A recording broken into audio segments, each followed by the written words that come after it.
మీరు ప్రెజర్లో ట్రేడింగ్ చేస్తా ఉన్నారా? ఈ వీడియోని మాత్రం స్కిప్ చేయకుండా చూడండి. మీ ట్రేడింగ్ పర్స్పెక్టివ్ మొత్తం మారిపోవచ్చు. క్రౌడ్ మాత్రమే ఎమోషన్స్తో ట్రేడ్ చేస్తూ ఉంటారు, బట్ ఇన్స్టిట్యూషన్స్ మాత్రం కంప్లీట్గా డేటాతో ట్రేడ్ చేస్తూ ఉంటాయి. ఎస్, మీరు విన్నది నిజమే. ఇది నేనేదో థియరీ పార్ట్ ఎక్స్ప్లెయిన్ చేయట్లేదు, ఇది కంప్లీట్గా రియల్ మార్కెట్ ఎవిడెన్స్. చాలా మంది రీటైలర్స్ వాళ్ళ ట్రేడింగ్ డెసిషన్స్ ఎట్లా తీసుకుంటారో తెలుసా? సో మార్కెట్లో first candle, second candle, green candle form అయిపోయింది, ఇంకా మార్కెట్ పైకి వెళ్ళిపోతుంది, సో కాల్స్ని బై చేయడమే. And same way in case red candle form అయితే మార్కెట్ కిందికి వెళ్ళిపోతుంది, పుట్స్ని బై చేయడమే.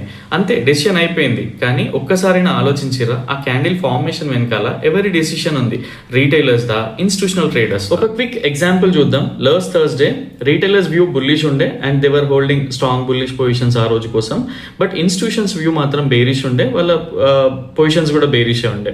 రిజల్ట్ ఏమైంది? మార్కెట్ గ్యాప్ డౌన్ ఓపెన్ అయింది, దాని తర్వాత ఒక రిట్రేస్మెంట్ వచ్చి మళ్ళీ బేరిష్ మూవ్ కంటిన్యూ అయింది.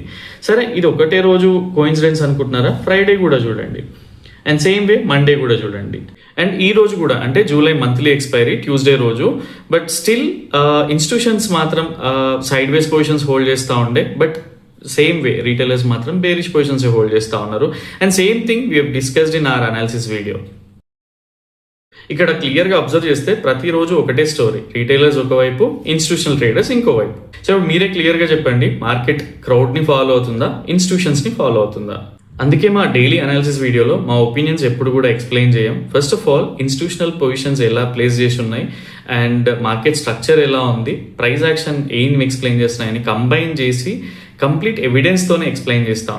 కొన్ని రోజులు మా డైలీ అనాలిసిస్ వీడియోని ఫాలో అవ్వండి, సో దట్ డిఫరెన్స్ మీకే అర్థమవుతుంది.